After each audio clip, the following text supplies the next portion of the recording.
Hello, thank you. I'm Kalman Sigvari. Welcome to Trebas Institute, and welcome to Trebas Rendezvous. I'm Kalman Sigvari, the head of the film and television production program at Trebas Institute Toronto, and I'm here today with Mark Mungo, our screenwriting instructor. Now, our education segment, Trebas Rendezvous, is dedicated to featuring visiting professional guests from the entertainment, film, audio, music, and media industries. The format of today's questions or discussion will be a sort of a Q&A with mostly Mark Mungo asking questions to our guest. The format then will then go back to where we may in fact have a couple of questions from our studio audience as well. Today we've got a live audience, a live studio audience with us at Trebas Institute at our campus in Toronto, and also we have screenwriter Anthony Farrell with us. Now, thank you. Anthony Farrell is an award-winning Canadian writer, comedian, and actor who has produced and performed in various stand-up and sketch comedies. He's written for The Office, The Thundermans, served as an executive story editor for Little Mosque on the Prairie, and served as a showrunner on The Parker Andersons, Amelia Parker, and Run the Burbs. Anthony also co-created the family sitcom Overlord and The Underwoods, and created the sitcoms The Secret Life of Boys, and most recently, Shelved. Farrell's remarkable work has earned him industry recognition, of course, including the honor of being named Showrunner of the Year at the Writers Guild of Canada Awards and Playback in 2022 for his work on Shelved. Anthony is also a passionate supporter of fostering young and diverse talent, which is great. Having run a BIPOC TV and film showrunning boot camp, or showrunners boot camp in 2021, which mentored over 100 writers on screenwriting fundamentals and the leadership and management of showrunners in the industry. And because it was Mark that has invited Anthony to Trebas today, it's best that Mark does this interview. So, Anthony, welcome to Trebas Institute. If you'd like to exchange spots with me, it's truly fantastic to have you with us, and I'm off to let Mark to take it from here. Thank you. Thanks, Andrew. Thank you. Thanks, Anthony. Hey, that was nice. I was like, I did all that? Oh man, it's been a long career. Yeah, it was hard to go through the whole list and be like, what do I say, what do I don't? You know? People are always like, can you send us a bio? And I was like, well, if you have enough like space on your computer. Need a couple pages for it. It's so many things. All right, so I think we'll just start right at the beginning. Yeah, okay. When did you know that you wanted to be a writer? I think for me, I think the spark really hit. We used to do these things, I don't even know if the kids do them anymore, but I grew up in Toronto, and we used to do these speeches where you would stand up in front of the class and you would do a speech, and usually it was like informational. I always wanted to make it comedic because I watched a lot of comedy, I watched a lot of TV, I wanted to make people laugh. So from there, like I think like 4th grade, I started realizing that I had the ability to use these speech contests to make people laugh and do something funny. So every year, people would look forward to whatever nonsense and ridiculous thing I would do my speech on. Like one year, I think it was 6th grade, I did a speech on my Saturday nights, and I brought a little remote control up with me. I was like, 8:30, it's the Golden Girls, and then it's like, then I sneak back downstairs to watch SNL at 11. Like, it was just like stupid, like, and I was like, I think I like this attention that I'm getting. So from there, it was like the writing and the acting and the performing. They all were kind of like together in one. And then through high school, I started doing theater and started figuring out my voice, and that's kind of like why I kind of decided. I was, you know what, I think I want to be in this business somehow. Okay. Yeah. That's awesome. So when you started out, you said you were in theater and all that stuff. Did you miss having that direct audience interaction when you became more of a writer and showrunner? I still miss. I miss it. It's one of those things where like I'll go to my friends' shows, or I'll go see a play, or I'll go see stand up, and I got a little itch, and it's kind of like, oh, I want to get back on stage. I want like you just kind of like you miss it. Like you miss that immediate reaction from the crowd to you know right away, oh, that worked or it didn't work. Now it's like I'm making TV, so it's like, oh, I feel like it works, and then you shoot it, then you edit it, and then months later, the broadcasters are like, okay, it's time to put it on TV, and then you're like, did it work? And then you find out. So I do miss like the immediacy of like doing theater and stand-up and improv and sketch and those things that are just kind of like for audiences. So yeah, but I think it's one of those things. It's like a drug, really. It's like the most like, because I think the biggest audience I've done stand-up for is probably like 1,500 people. And 1,500 people enjoying you in front of you in your face is like that wave of love coming at you is like, you understand why there's so many comedians who get addicted to bad things, because it's just one of the most beautiful, intense feelings. Do you think that knowing that like, you know, hundreds of thousands of people are potentially laughing, does it come close or no? I guess it's all right. I mean, it's wild. I was just thinking about this, but like, having written on The Office and The Thundermans, like those are two big shows that stream globally, that have like a huge range for families and kids and everyone. Like, I was like, there's a chance that 1 billion people in this world have seen something that I have written and laughed at it or guffawed or chortled a little bit. So just like that reach, it does kind of like, it's like, oh my gosh, like that's wild that I've had like that opportunity to reach that many people. So what was your first like industry job, like specifically television industry? My first television industry job, I think, I'm going back now. It was actually like an acting thing. It was an acting. You know what? This set actually kind of reminds me of my first job in like a television thing, because I was doing a lot of theater, and after I went to Queen's University. I did theater and math. You know, that old duo, classic duo. And then I went to Humber Comedy School, and I learned improv, stand-up, all those things. After that, my wife and we got married, and she had a green card. So we were like, we gotta move to the States. So I moved to Atlanta. And while I was in Atlanta, I was doing a lot of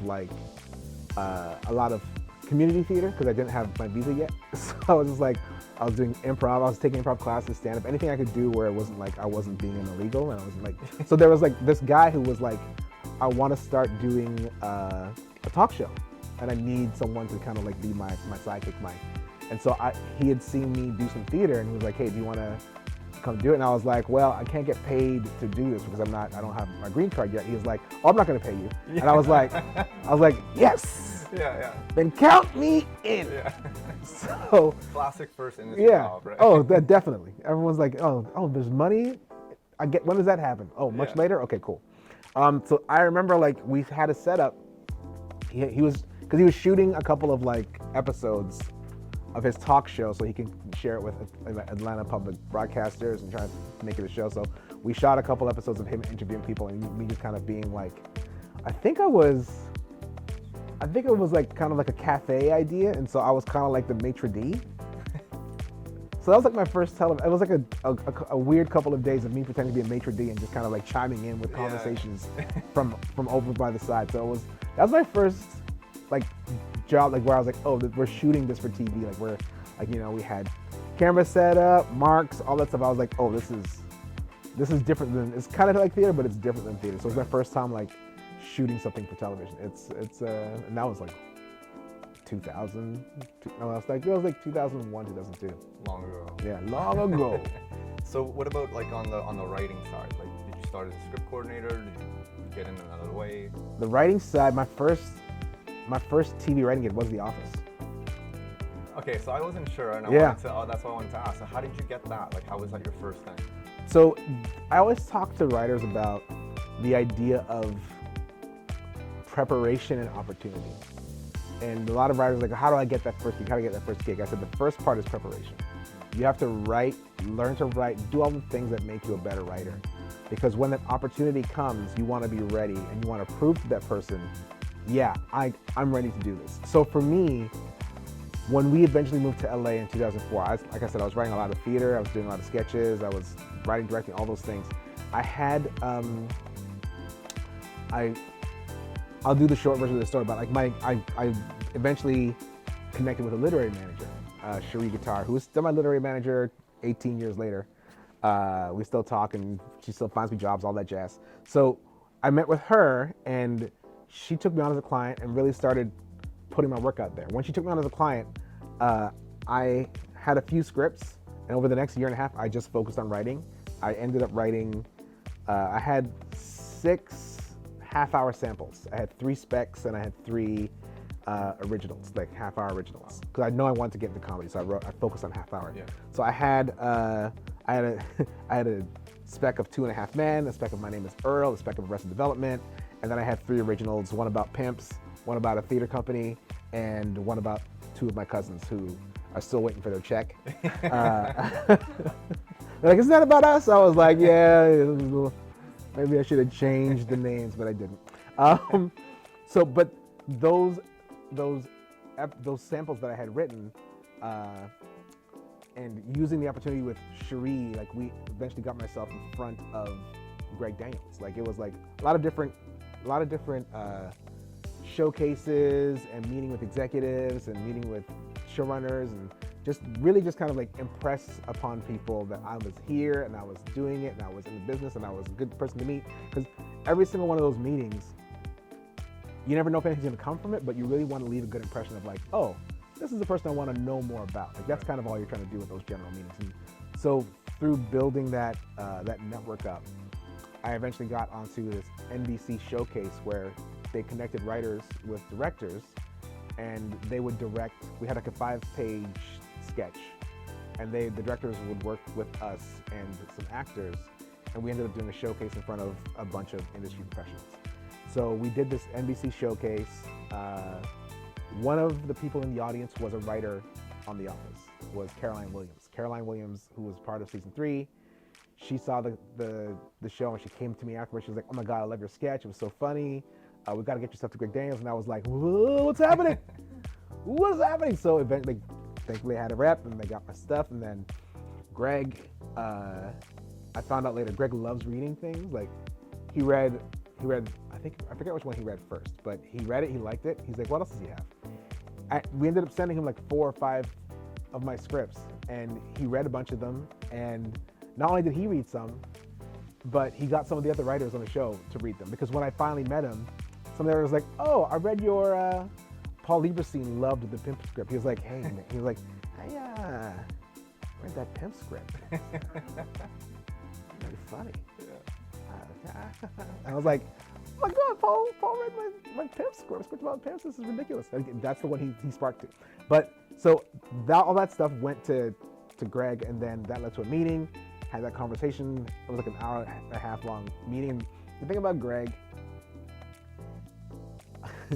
a lot of the people who interview with Greg feel like they have the job because he's so generous with his time and he's so nice. And then even like while I was there during the meeting, he was like, oh, show Anthony the set. So I was on the set of The Office, and I was like, I got this in the bag. Like this just show me to my office right now because I feel like we're in love. We made it. This is great. Yeah. And then like 3 weeks later, I was like, is he ever going to call? And then that show in particular, like there's this thing called the diversity writer slots, and he wanted to have 2 of them for The Office, and they were like, no, you can't have 2. But he wants to hire myself and another writer as staff writers for the show. And I found out like a day or 2 before I turned 30, I found out that he hired the other writer. And I was like, and then I literally found out right before I was, again, theater. I was at the same theater where I'd done a bunch of plays.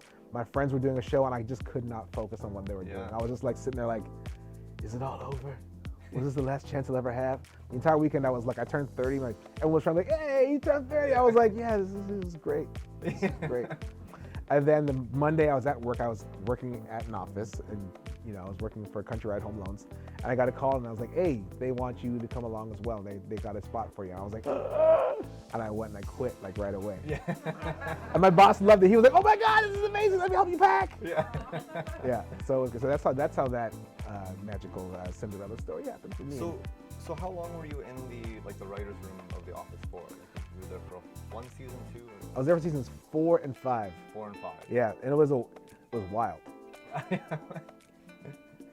Because when I got there in 2007, and I started. And the nice thing about working with Sheree is she was a writer herself. So Sheree wrote on Roseanne, she wrote on Harry and the Henderson's TV show. She was a writer who transitioned to becoming a literary manager. And what was great was that she had this workshop she would do every Saturday. She would do Saturdays for comedies, Monday nights for dramas. And every Saturday we would bring our scripts in, have them read by actors, cold read, and then the actors would leave, and then we would be like a writer's room for each other. We would just pitch jokes, talk about story, figure things out, like so that your script would be stronger by the time you left that day. And so, because we did these workshops with Sheree, I was very used to being in a writer's room. And also, from Humber Comedies, like I had a lot of different experiences with that kind of life. So being in the office and being in those, I was kind of prepared. I was ready for it. So that when it came time to be pitching jokes, I knew how to do that. When it came to talk about story, I knew how to do that. Like I fit in very quickly. And it was pretty great. But the thing that was interesting was like 2007, get the job.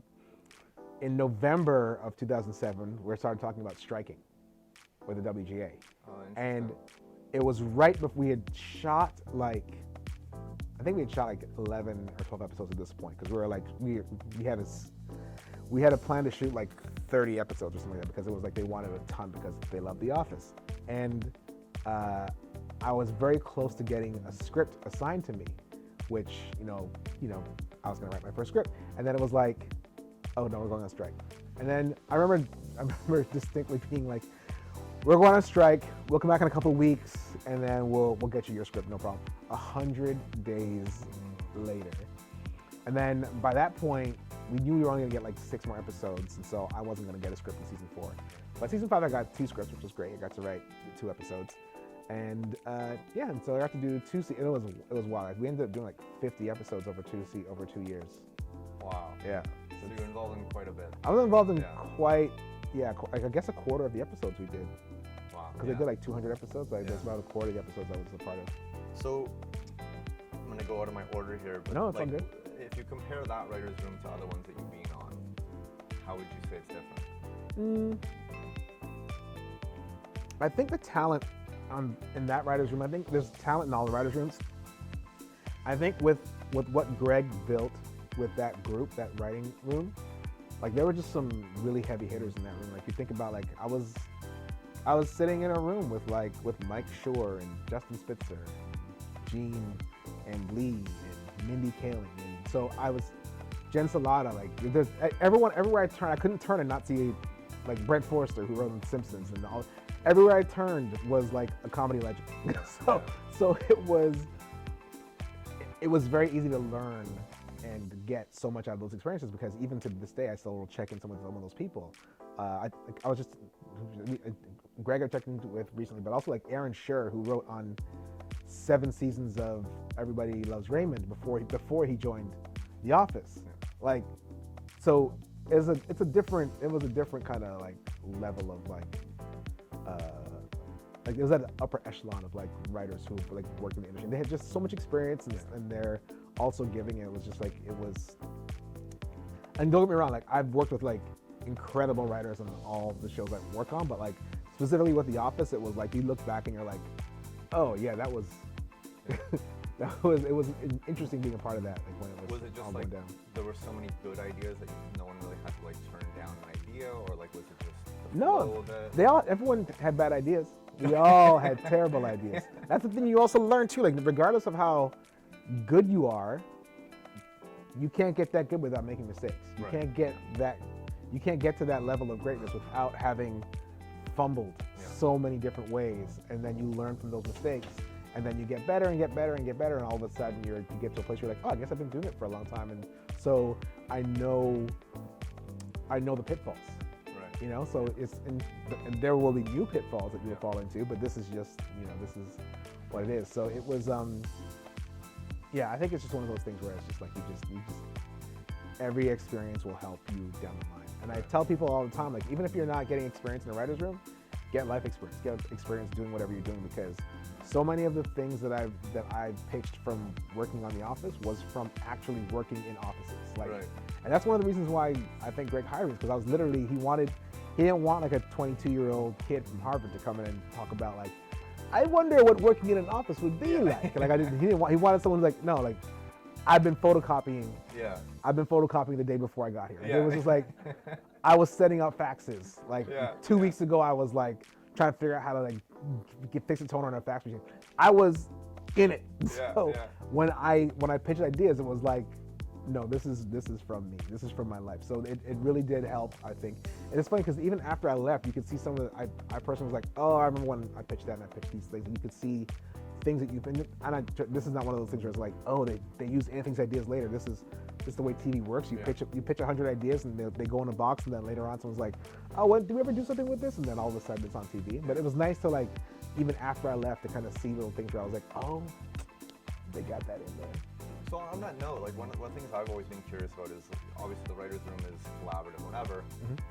If you've been on one thing, how do people know like, oh, that was Anthony's contribution versus someone else? Like, is there some sort of thing within the writer's room where like, if I'm on a show now that we were on together and I'm bringing you on, I'm like, oh, by the way, he's the one who said like that's and that joke, or like, how does that work? I guess it's just kind of like, I guess you just kind of hear through the grapevine different things. Like I feel like most people who write TV know it's a collaborative effort. Like no matter, when you see an episode of TV, like most of the times, so many people have had a hand in that episode. Like not only all the writers in the room, but like the actors, the directors, the wardrobe designers, sometimes the grip will be like, maybe you shouldn't be there. Like, like everyone's got a hand in these episodes.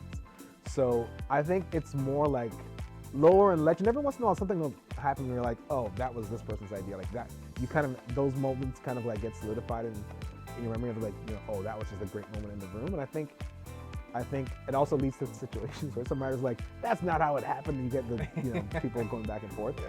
But, I think once you're in it, especially like someone who, like for me, like show running, like I'm always happy to give credit to like other people that really, especially if they've earned it, they deserve it. Like I feel like I get a lot of credit as a showrunner on the shows I work on anyways, because it's like created by and showrunner, so I get all that, so I'm happy with that. But like I feel like it's nice to just kind of like point out other writers and other people who have just been like working hard for these shows, and they don't get the same level of credit. But it's and I think and on top of that, like I feel like one of the things that I think too many, I'm getting political now, but too many showrunners do is like they'll take credit not just in general, but I'll also like take credit like on the script. Like they'll put their name on the script, but they don't.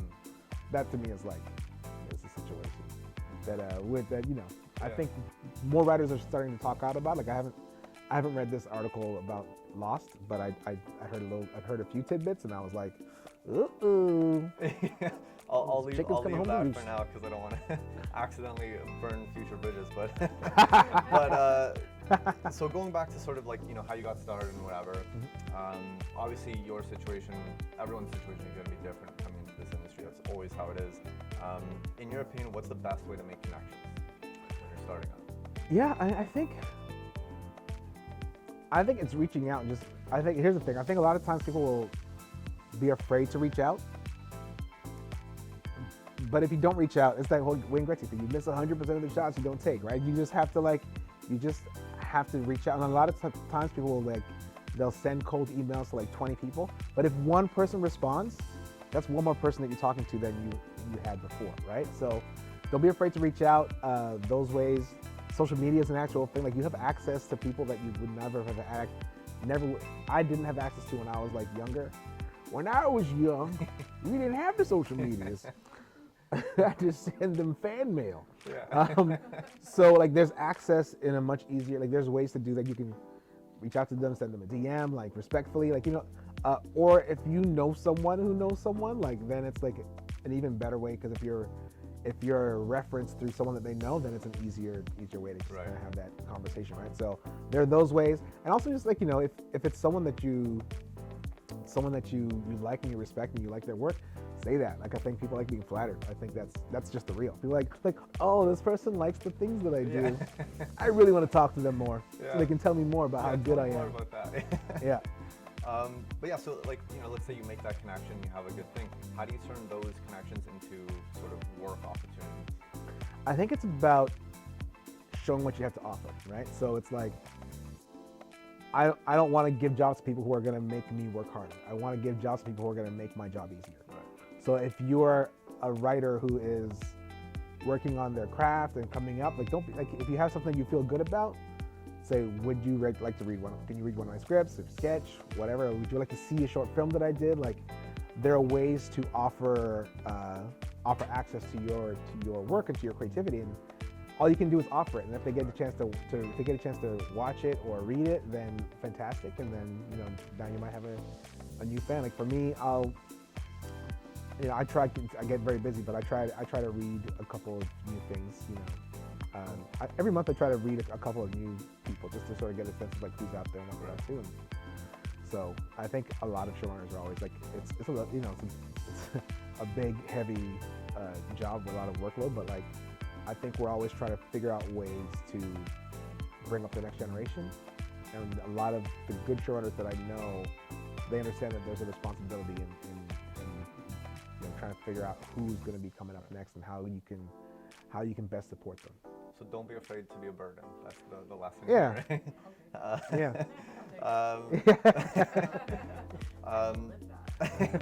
You should, because I mean, and a lot of times, like, and if it's one of those things where it's like, and I tell people all the time, like sometimes I get swamped, and then so you sent an email and then I didn't respond. If I didn't respond, email me again. That's okay. Like that's my bad for not emailing you. Yeah, just following up exactly, because I feel like harass the connection. Yeah, I would not say harass the connection. Yeah. Yeah. So let's say you get the chance to like pitch a show. Do you ever feel like when you pitch, you're kind of applying for another job? So like obviously it's more difficult to have a show produced if you have never been on any show at all. Do you ever sort of pitch with the intention of hire me for this other position as a young writer? Yeah, absolutely. Because I do feel like it's one of those things where anytime you pitch, anytime you talk to someone, it's an opportunity not just for now, but for the future. I've had many, many meetings where nothing came of that meeting, but then 5 years later, they're like, hey, what are you up to? Didn't you say you were working on something like this? And I'm like, yeah, I had that script, and you want to check it out? Like 5 years later, and then all of a sudden I'm developing something with the person that I had met 5 years earlier. So it's always good to leave a good impression, because even if they don't hire you now, something might pop up later on. And I've had things where, even recently, where I had a script that I wrote 11, 12 years ago, and then someone heard about it and they're like, hey, do you ever do anything with that script? I'm like, no, I've been too busy, I haven't done anything. But can I read it? I'm like, I mean, just so you know, it sucks, but it's not like, where it needs to be. It's just, but you can take a look at it.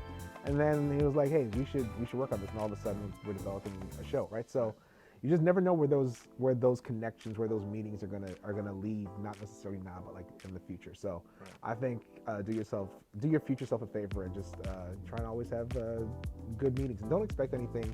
I want the meeting to go well. I want to get a job in whatever I'm working on, but like I just want to make sure that they understand who I am, what I'm about. I'm a fun guy. You want to work with me because of these different things, and then leaving those good impressions with them, I think, will always benefit you down the line.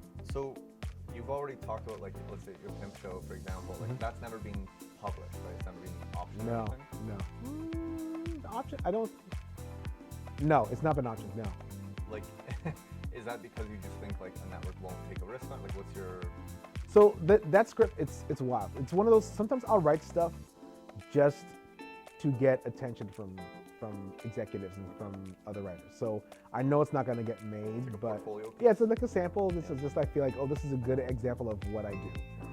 Like I have a spec I wrote when I think I was like in between jobs, and I was like, oh, you know what? I kind of always wanted. I love Seinfeld. I kind of always wanted to write a Seinfeld spec, but I didn't want to just do a Seinfeld spec and like connect it. So I wrote something called Black Seinfeld, where it's Seinfeld, but they're all black. Yeah. So it was like 2015. It was like Jerome instead of Jerry. Yeah. and I think it was Dosco instead of Kramer, and Lanaya instead of Elaine, and then George was still George. But it's a script that I know I'm never ever gonna make because I can't just make Black Silence hey Larry David, just good news. I stole your work. Like, but it's a sample that gets me meat. Like people will read that and be like, even just talking to you, like people will be like, I want to read that. I want it. Yeah, so I will send it to him. But it's just one of those things where it's like people who have read it have been like, I needed to meet the person that decided this was something that you had to put down. So stuff like that. So with the pimp script, it was one of those things where I just had living in Atlanta. I had experiences with different people. I was like, I think that guy's a pimp. You say that more often than you really want to when you're living in Atlanta. I think that guy was a pimp. So I had this idea for. I think it actually started as like a short film I was going to shoot in Atlanta, where it was a mockumentary about 3 different pimps, and then I wrote the actually I wonder where that is. I wrote the mockumentary, but I didn't shoot it. But one of the characters was like, oh, I feel like there could be a TV show about this kid. It was a really well-read pimp named Hoodcat. He had he just was kind of raised into the world. He didn't feel like he ever fit into it. But the premise of Plain Pimpin' is that he finds out he has a kid, and he decides he wants to save money and get out of the hood so he can raise his kid somewhere in a nicer neighborhood. But his accountant, he's got an accountant, says you can't just be spending money on fuzzy dice and all this. Like why do you need that purple caddy? Like what's going on? Like so he decides he's just gonna become a plain pimp. So he starts like just t-shirt and jeans and just doing that stuff and getting rid of all the gold. And so but then he started saving some money, and then one of his old mentees, this Asian pimp named Yao Ming, steals all of his hoes. So now he's got like no hoes, no way to make money, all of his clothes are gone. And then he comes up with this new thing where he figures out incognitos, which are just regular people who like to fuck for money. I don't know if I can say it. Regular people who like to have sex for money. Like, construction workers, librarians, whoever. So he has like a orientation where he teaches them how to be. Oh, and so I wrote this pilot. People always be like, what am I reading? What is happening here right now? But this is why Paul Lieberstein loved it. They always want to meet the person that decided this was a television show. So things like that, like, don't be afraid to be bold. Like even like right after William Goldman died, I love Princess Bride. I'd never read the book. I went and I read the book, and I was like, I'm gonna write a TV version of this like 25 years later.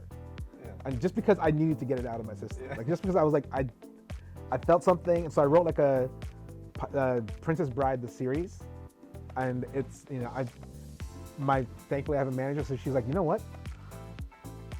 I know Norman Lear. I'll check in with him and see if they want to do anything with it, and Rob Reiner, and so they send it to their companies, and they're like, oh, this is so cool, but we can't do anything because William's gone. We promised we wouldn't do anything.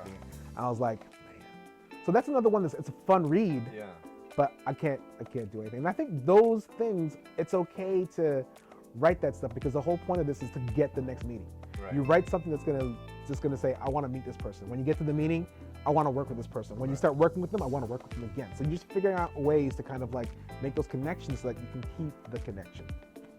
Will Plain Pimpin' ever be produced? Have you ever pitched it? I should ask. Have you ever You know what's so pitched funny? I ended up, no, it's never gonna get produced. So just to answer your question right away. Why not? I'm sorry.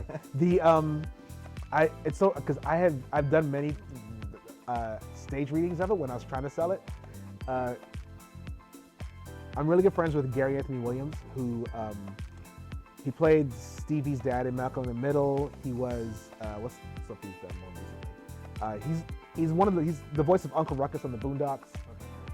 So he played one of the characters, and then Cedric Yarbrough, who was also in the Boondocks, and he was in Reno 911. And so we did like table readings with those two guys, and because Hoodcat also has a mentor named Bidness, who is just outrageous. So those two guys playing like Hoodcat and Bidness, it was always fun to do those. So it's just kind of like you'll do those things, but sometimes they just don't pan out.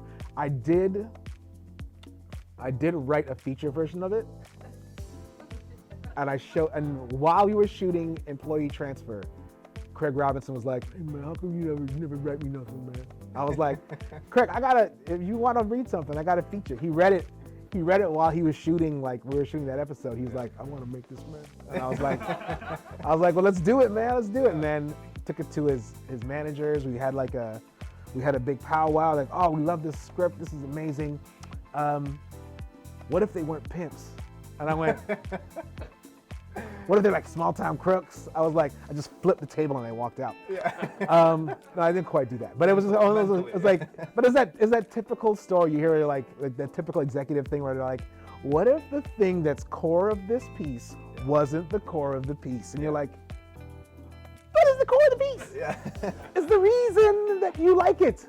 So it never ended up happening. But I think, especially now, like the way, like there's just too much not woke stuff in it to try and make. I literally read it again like a couple years ago. I was like, yeah, I should hide this. Yeah, it's time to go. The world is it's past its time. So on that note, like in terms of stuff that you write, how often do you focus on like the practical elements, like producibility, pitchability versus like I just want to make something good? Like, how and when does that come into your writing process? The producibility part comes into the writing process once I get a green light to shoot something. Before that, you're just like. I just want them to greenlight it. So I'll tell them whatever they need to hear, or write whatever we need, because not whatever, but like I want to write something that they feel great about, that they want to see. But at the same time, people will limit themselves to think, oh, and I've done that before too, where I'm like, I don't know if we can shoot that. And then someone will be like, oh, I did something similar to that on another show. Yeah. All we got to do is this and this and this. And I was like, oh, I almost cut it. And the entire time, if I had just shared it with the team, that person would have been like, oh yeah, we can do this.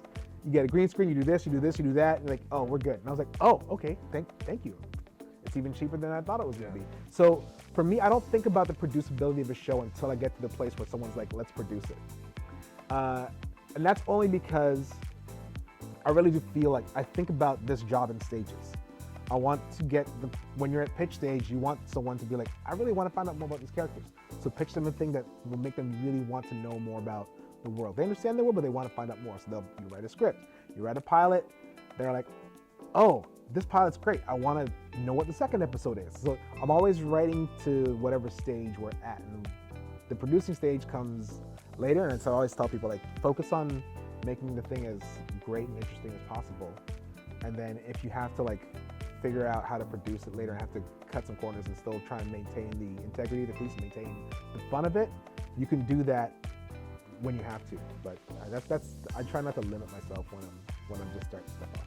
So like, let's say before you've done a pitch at all, do you come in with a pilot and a story Bible? I'm going to say for the audience, a story Bible is sort of like the summary of your season, character arcs, stuff like that. Like, do you have that going in or no? Not usually, and also because once you get to a certain level when you're writing, like I can go into a pitch with just a few pages and pitch them the idea for the show. They know I can make TV. They know through my history, oh, he's going to be able to bring something that we'll be happy with. So at the beginning of the process, a lot of times I would write the pilots.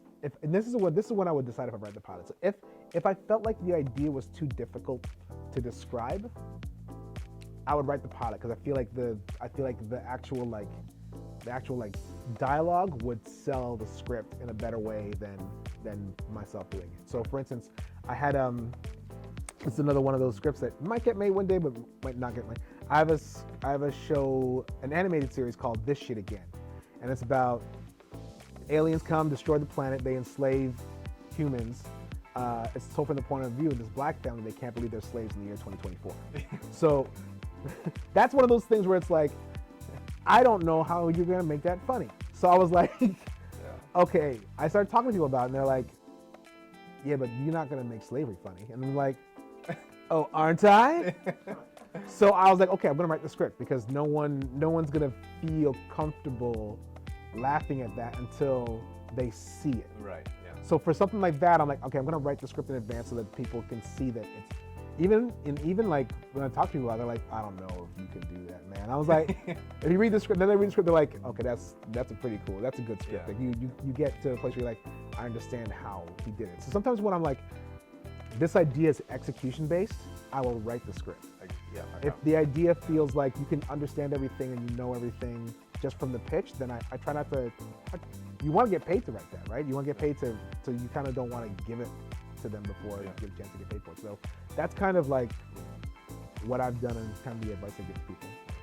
When you, I don't know, again, in the writing process or after the pitch, you know, in terms of story engines, so like we talked about this before about Shelves, like you felt like it just had a lot of story potential, right? Yeah. Is that something that you lead with in a pitch, or like when does that come up in the? Yeah, like for instance, like I think one of the things that you want to leave the pitch, letting them feel comfortable that there are more episodes. Like you have a pilot idea, you can pitch the pilot idea, but I always try to pitch at least 2 or 3 other ideas, so they get a sense of like, oh, what's going to be the imagination of this show, these stories. How are we going to tell them? It's going to be A stories, A and B stories. Is there going to be a runner? Are we just going to focus on one main character? So, and I feel like not only does that help the people who you're pitching to, it also helps yourself because you kind of get to see the show a bit more just by figuring out a couple more episodes. I don't try and do too much more because I feel like I personally know that I'll get to a stage where I have a writer's room, and I don't want to limit them, make them feel like we're only going to do these ideas that I came up with 3 years ago. I want them to be able to be like, yeah, what about this? What about that? What about these guys? You know, so for me, when I'm putting that stuff together, I just try to give them a little taste of what the show is and make it clear, like there's a show here, there's something here, and then from there, hopefully we get to make more. Like with Shelves, I mean, the story engine for Shelves is, it's a library, so like you get stories about the people who work there, kind of like The Office. You get stories about bureaucracy, because kind of like Parks and Rec, because they're a government-funded thing, so you get all that stuff. And then like Cheers, stories walk in the door through the patrons that come in, right? So there are 3 very easy story engines for Shelves, and like you pitch that to someone, they're like, oh, okay, you're never gonna write a story. When you talk to any librarian, which I've talked to a lot of librarians since Shelves came out, and every one of them's like, I have 25 stories ready for you whenever you're ready to talk, I'm here for you. I'm like, thank you, I can't take anything right now. But yeah, so it's and I think it's important because it's especially for TV. It's a returning series. You want to make sure you have stories that you can tell over and over and over again. So how did it compare, like, you know, at the end of the writer's room, how did it compare to sort of your vision at the beginning when you were pitching it or coming up with it? Oh, it's always stronger. I always feel if you hire the right people to be in a room with you, like you get to a place where you're like, oh my God, I can't believe this is where we're at. Like you start something, you have a little kernel of an idea, you blossom and you can try and figure things out, and then all of a sudden you get in a room with like 6 or 7 other people and you realize what the show means to them from their point of view. And how can you explore that? And all of a sudden the show starts to grow and build. And, so I think anytime I do that, the world always blossoms. The world always gets bigger and more bright and more clear, I think. Yeah. Well, more perspectives grows the reality of that place. Absolutely. Yeah. What do you look for when you're hiring writers? For me, I'm looking for people who are different than me. Like, what are you going to bring that I don't have? Like, because I know what I have. I'm stupid. I know what I do. I'm a silly individual.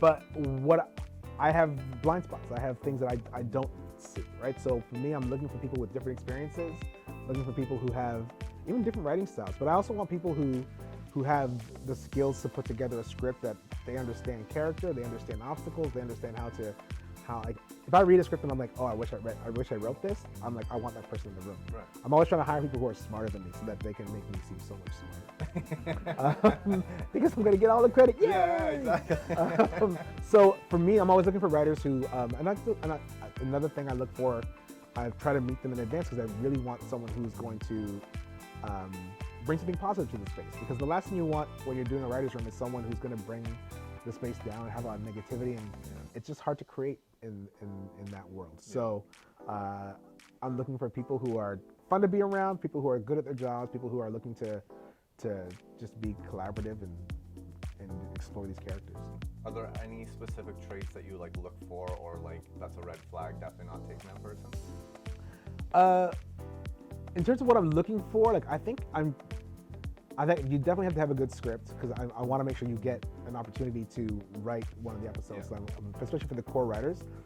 Because for me, like what I'll do is I'll have core writers who will write the episodes, and then later I'll bring in punch-up writers, and then usually stand-up comedians or people who are trying to get into the business or people I can give a leg up to, however. So then they will come in after we've written all the scripts, and then we'll just make them stronger with punch-up. So for that stuff, that's kind of what I'm looking for. And what was the second part of that question? The ones that you like, it's a red flag. Oh, the red flags. Can't I feel like if someone's, and I've had this before too, where someone's just like, oh, I'm a better writer than you. They said that? Like, yeah, it's like, oh, I'm not a big fan of your shows. Wow. I think I can make them better. So you want to, I'm like, well, that's not the attitude I want in my room. You might be better than me, which I think is fantastic. That's great. The way you came at me was all wrong. That's bold. It's bold. And I think for me, also the thing that when writers come to me like, hey, can you give me some ideas about, if I give you thoughts about how to make it better, and if I don't think it's a good script, I've been doing this a long time, like I get a good sense of like what's good, what's not good. If I say, this needs some work, and then the person's like, nah, I think it's fine the way it is. And it's like, all right, that's you, that's cool, and I'm not gonna tell you to, and I always tell people like, go with your gut, like it's a representation of who you are. But if you're in a work environment where you have to take notes and figure things out, like if you're gonna be the person that's like, I'm not doing anything, then I can't hire you because I need to know that you're gonna be able to roll with the punches and roll with what's going on. And yeah, there's gonna be stuff that comes up and you're like, that doesn't feel right for the thing. Well, then have a conversation. How are you gonna have that conversation where you get to where you either convince the network this is why you need to do it, or you get a compromise where they get some what they want and you get some what you want, and that's kind of how you gotta get to move forward. So I think those are some of the red flags I look out for. Yeah, so like in a writer's room, let's say there's someone has like, oh, I really want this thing to be there, whatever, and you're like, I don't. What's that process like? Like how do you go about being like, oh, maybe we can do that, but like you want to hear the reason? Like how does that go? Yeah, like for me, like I think one of the things that I'm good at as a showrunner, I'm very open. I listen to everyone's opinions. I try to make sure that everyone feels heard. And I think and I've been in rooms where one person gets stuck on something, like it has to be this, it has to be this, it has to be this. And it's like, if you're not the showrunner and the showrunner's decided that they're gonna go that way, if you've already said it like 2 times, I think back away. Like if this is their show, you're a person who is helping them make their show, you just gotta kind of like let that go. And I've been in that place too. I've been like, oh, that's not what I would have done. Yeah. But then it motivates you to get your own show. so if you don't like what they're doing, get your own show. So that's kind of because I've been in that place too. I'm like, oh, that's not what I would not have done that. But it's just like, it's not my show. So I will get my own show, and then I can make those decisions. So I think those are, that's kind of how I would. Have you ever regretted a hiring decision? You don't have to be specific. I don't want to get anyone. No. Yeah, I mean, I wouldn't say regret, but I would say, oh, you know what? This was more work than I thought it was going to be. Okay. Because that person didn't have all the skills that I thought that they said they had or I thought they had. So it just became like, oh, okay, this just means I'm going to have to put more work into it, which is, it's fine. This is. I think I'm like 98% of like, 98% of the time I've hired someone that's like, oh, that's the right person. Okay. And then like 2% of the time, like 1 or 2 people in my past has been like, oh, I don't know, that was, I probably should have done some more digging on that. But yeah. But they're gone by season 2 or something. Well, I mean, sometimes, or if I feel like, they are in a place where they can learn and get better, then, then the next year, you put all this time and training into them, why not bring them back to see if they can get better? So it always depends on them. How do you start your writer's room? What's the process where you're like, okay, we have the pilot, maybe there's something like a Bible. How do you go about starting the process? For me, what I like to do, before we even get to the room, I will send out anything I have, like whether it's a pilot, 2 episodes, Bible. They get all the information about the world of the show. And then I'll also send out a little note about what I want this first season to be. Because I want them to come in with ideas but I don't want them to come in just blue sky, anything goes. I want them to come in with pointed, like specific, okay, you want your characters to be here by the end of the season? Here's a pitch that will help you get that. Because what happens, I think, sometimes you spend a week talking about all the potential opportunities, but it's all these different ideas that won't work for what the characters need to be doing by the end of the season. So a lot of the ideas get thrown away because they don't fit. But if I know as a showrunner, this is where I want the characters to be, we can discuss some of that at the beginning, but generally speaking, this is kind of where I want the show to go. They're coming in with pitches that are targeted towards that. So then I find like 80% of the pitches will work with what you're working with, will work with what you're doing, because everyone's aware of the path. Right. This is the goal, and so everyone's coming with pitches to get to that goal. Because I feel like those first couple days, it's just so much fun to just talk about all the potential opportunities, all the characters. What about this? What about that? But if you do all that and you don't have an actual goal, then a lot of that stuff can get thrown away. Do you work on sort of character arc, season arc with the writers at the beginning of the room, and then be like, okay, write an episode for this section of it, or like what's that process? Yeah, like we'll try. Like for me, especially these days, like a lot of people are like, oh, if you're doing broadcast TV, it's episodic anyways. But the truth of the matter is, it's episodic once, and then after that, it goes to streaming usually, right? So most people are gonna see the show in some sort of streamable fashion, right? So you want something that's gonna keep them and kind of connect with them and get them to binge it if possible, right? So I'll always, even with Shelved, I'll try and layer in some arcs that happen over the entire season, just so that you know that you're gonna get a full story if you put in the time to watch all the episodes.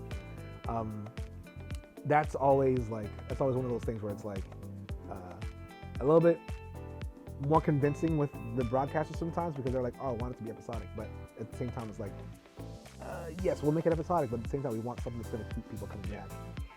What was I going to say? I was going to say something else about that. No, Okay.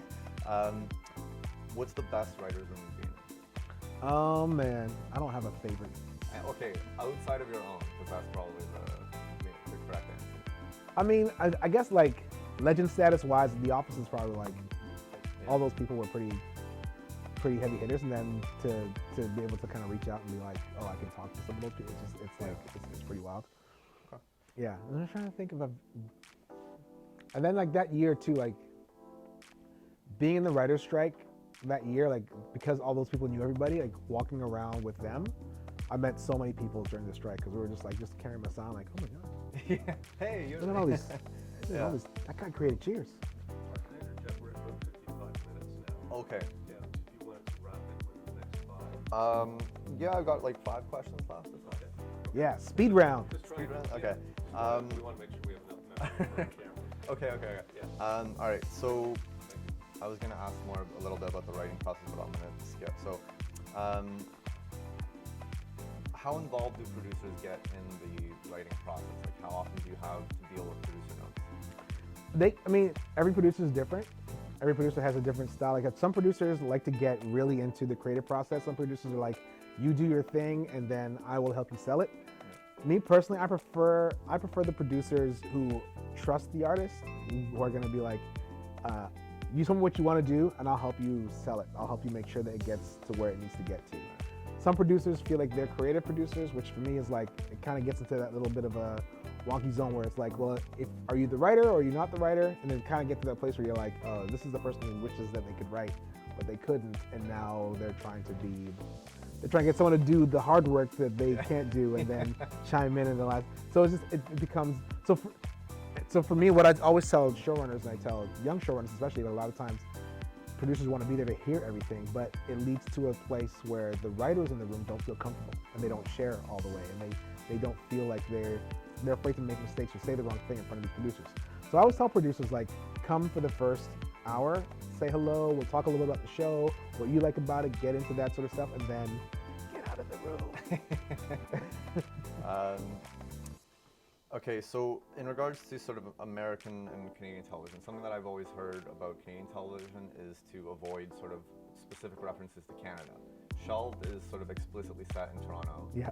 Is that something that's like now more accepted in the Canadian industry, or is that sort of you push for it? How did that happen? Well, I push for it, but I also think it's one of those things where Toronto's a big international city. People all around the world know this city, and it's because everyone's got family who lives in Toronto. I feel like everyone in the world knows someone who lives in Toronto.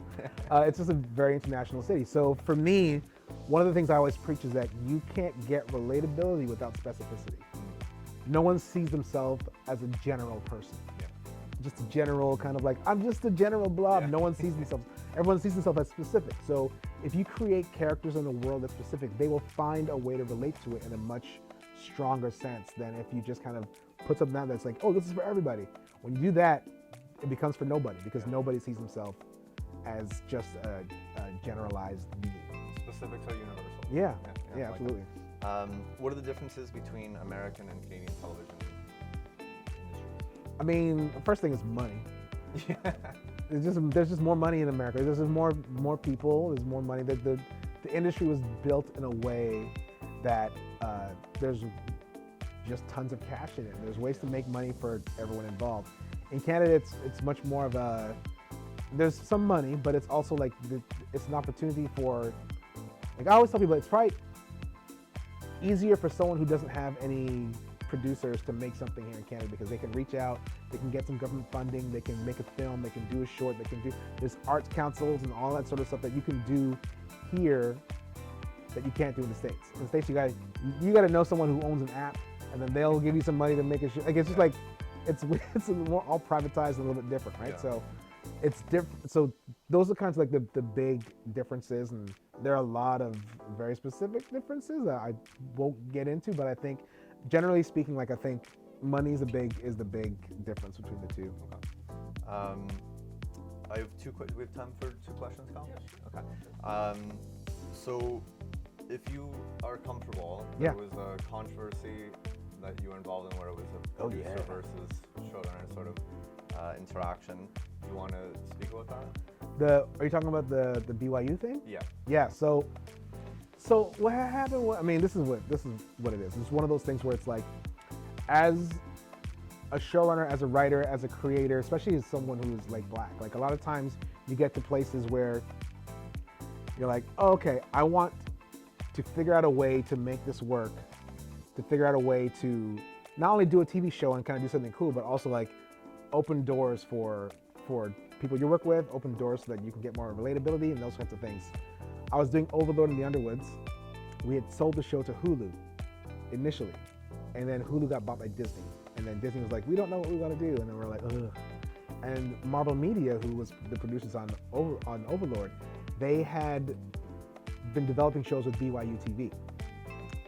I knew who BYU was because I had friends who were Mormons from LA, and I knew about Mormonism and BYU and all those things, and I knew about their history with Black people, so I knew all about them.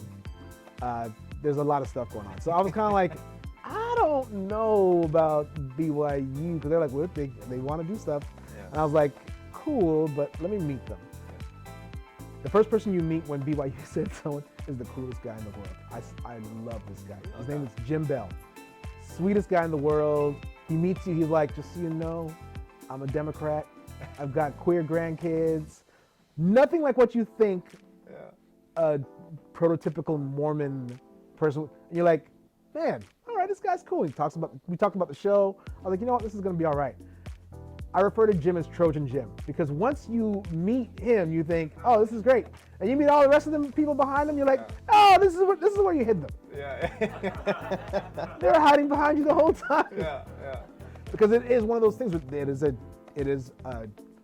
TV is a station that is built by BYU. They are a Mormon channel. They have family values of all certain things, and they have specific things they want on their channel, specific things they don't want on their channel.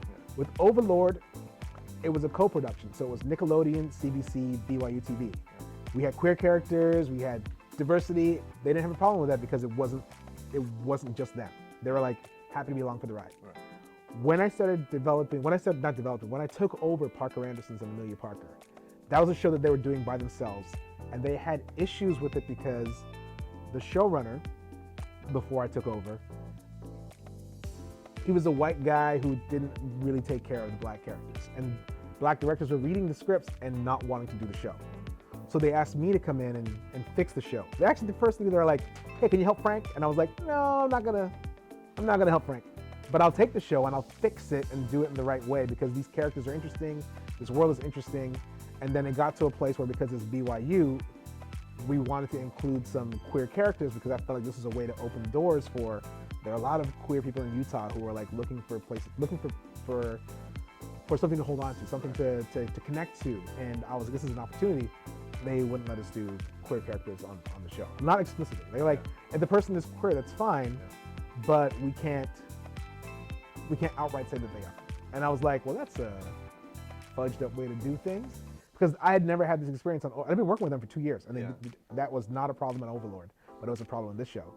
So when we started talking about it in the press, that became a much huger deal, and then it led to like a lot of conversations between CPC and BYU. And if you're gonna make shows in Canada, you have to be inclusive. You have to do the right thing. And it was one of those things where I was like, as a creative, as the person who was running the show, I had to give them what they wanted, but at the same time, I didn't like it. I was trying to figure out ways to be more inclusive, and quite honestly, the representation we got with them, the representation we did on the show for characters of color, it had exceeded what they had ever put on their channel before. So it was like almost like we got this far with black characters, and we pushed them on all that. And the next step would have been to bring in the queer characters into that, but we didn't get a chance to do that because everything kind of blew up. But it was a wild time, and I still got some PTSD after that. Yeah, I'm sure. And then my last question, sort of going off of that, obviously having diverse talent in front and behind the camera is super important, even if it's just on a job level. What do you think the effect on society is when these shows get produced? I mean, I can tell you, like, I've seen it, like, even like doing my kids show on Secret Life of Boys for BBC, when we included people that you didn't get to see on TV very often, the representation mattered. Like, people saw themselves, when they can see themselves represented on TV, like, they feel seen. They feel like they can, not only do they feel like they can feel stronger and better in their own lives, but they feel like, maybe I can be on TV, maybe I can do those things. So it directly affects the people who are, like, everyone watches TV, they want to see themselves, they want to see something about them reflected back to them from TV. And when you can do that, it's a beautiful thing because then they feel like they're part of the world. They feel like, and especially growing up as a black kid who didn't see a lot of black faces on the sci-fi things I watched or those kinds of, like, I feel it's important now for my son to, and my daughter to see themselves on TV. Like, I remember when my son was like 4, we took him to see Black Panther. Like that moment, his head exploded. Like, he was in a Black Panther costume for like 6 months straight after that. Like, that's the real impact of like seeing a representation on screen, seeing someone who's like you on screen. It changes everything. Do you think that it has an effect on society as a whole? Do you think it operates on a larger function as well? Oh, absolutely. Because what it does too, like a lot of times, and this is from someone who writes shows where, like, there's sometimes a lot of learning. People realize, oh, you know what?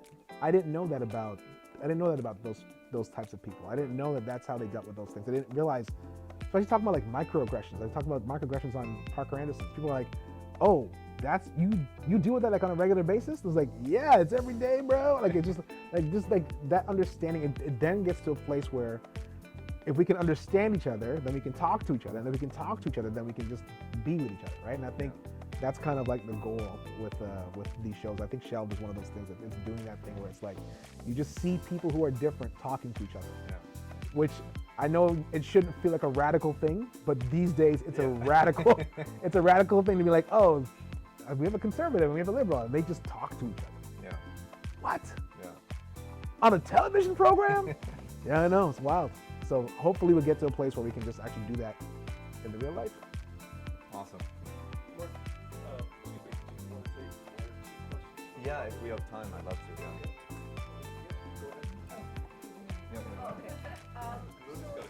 Yes. Hi. Hi, Moni. I just finished. So I wanted to know, like, you talked about working in America as a Canadian and, like, like, how was that move for your career? How important was that move for your career in terms of getting yourself out there? It was big. I mean, for me, we moved before the career stuff happened, right? So, because my wife, she had a green card and was like, well, we got to go or you're going to lose that she's going to lose that green card. So, but I do feel like having a career in America made it easier for me to have a career in Canada, which is just the truth of it, right? Because a lot of times here in Canada, they're like, oh, you did it in America? Wow! Yeah. Come back and do something with us. Like, this is just the way, unfortunately, the system is here. So having those credits absolutely help. But it was different for me because I started there, right? So for people who start here and then go down to the States, like there are a lot of people I know a lot of writers I know who started here and now they're doing really, really well down in America. Like you think of people like Vera Santa Maria, who did How to Be Indie here, and she worked with a bunch of stuff in Canada, and then she moved to the States and she's like BoJack Horseman and 1015 and a bunch of other things. But she's killing the game down there, right? So it kind of depends on how you do it, but there's a couple different ways to do it, and if you are successful down there, it will be easier to work here if you want to come back.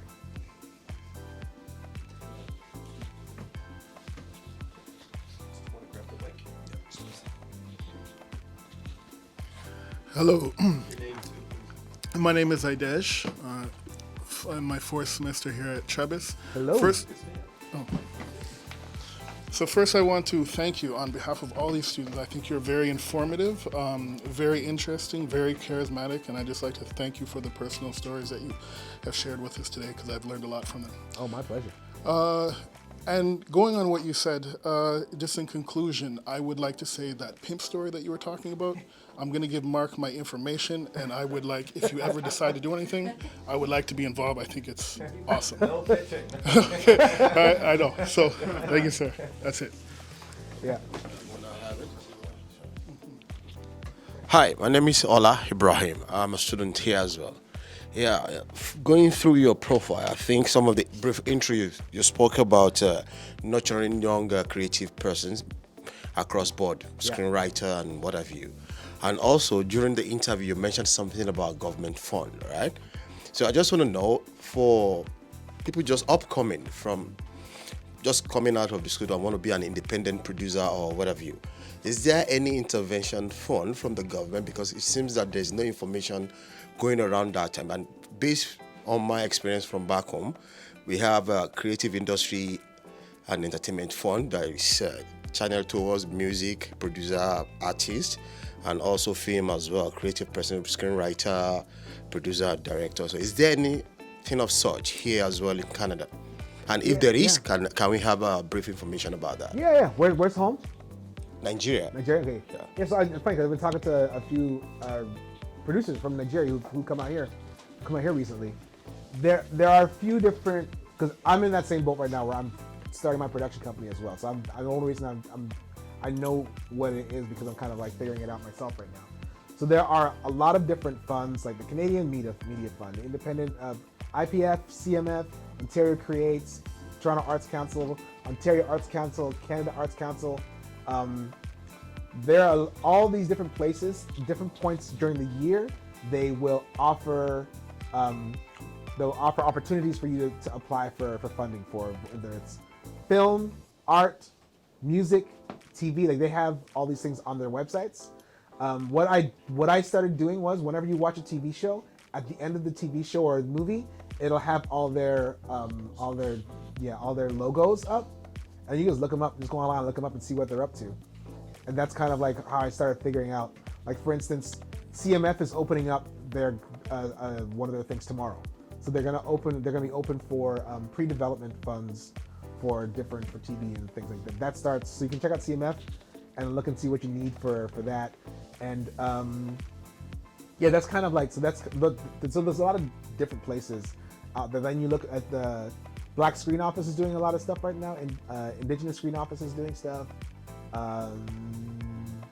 Disability Screen Office, I think, is also starting to figure stuff out. So there's a lot of different places that are trying to help people figure out ways to become part of the industry. Yeah, of course. Yeah. I was just in a male-dominated industry. Yes. How much are you guys invested in female writers For me, and hiring them? I always try and make sure my number two is either a woman or non-binary, just because I feel like that's one of my blind spots. Like for me, it's like it's important for that person to have not just a role where they're one of the writers, but a role where they're like the number two or they're the co-showrunner or one of those things, because I feel like otherwise, just for someone to be able to be like, oh, that character's not going to do that. Why is that person? Just to have someone to bounce those ideas off of, because I can talk to my wife, my mother, my sister, I have a lot of women in my life who I respect, but having someone in the room who will, that's why it's one of those things where I feel like I need to have people in the room. Not more life experiences, just stuff that will be able to help round out the show, right? Yeah. Actually, I feel like my rooms have been more women than men, just because as a showrunner, I understand that my bias is going to be more towards men, because of my experience having more people in the room to be like, hey, dummy. Yeah, like, that's not how that goes. Like, what? It helps me, and I feel better about the stuff we put out to the world. So, but I don't think everyone does that, unfortunately. But I think that's. At least somebody is. So, yeah. One final question. Hi, I want to know one thing. For example, in my country, some things can be just tolerated just like that. They can slide through while making jokes. And when we come to Canada and try to write, are there any topics that we need to avoid, that we cannot touch those topics? They can be too sensitive to make a joke about. Yeah, I know, right? Where's home? Where's from India. From India? Yeah. Yeah, and I feel like here's the thing. I always try to tell people, try not to censor yourself, only because you just never know where an idea is going to take you. And sometimes that idea that you have, it challenges people in a way that will open things up, right? Like I think as long as you're not doing it from a place where you're trying to hurt a marginalized group, like if you're punching down at someone, you're trying to make someone feel bad that already doesn't have as much as you, then I think then it gets to a place where you're like, okay, you should stop that. But if you are just exploring something that's connected to you and specific to your life, then I think it's okay to go to those places. Yeah. Anthony, thank you so much for coming in. Oh. I'm right here.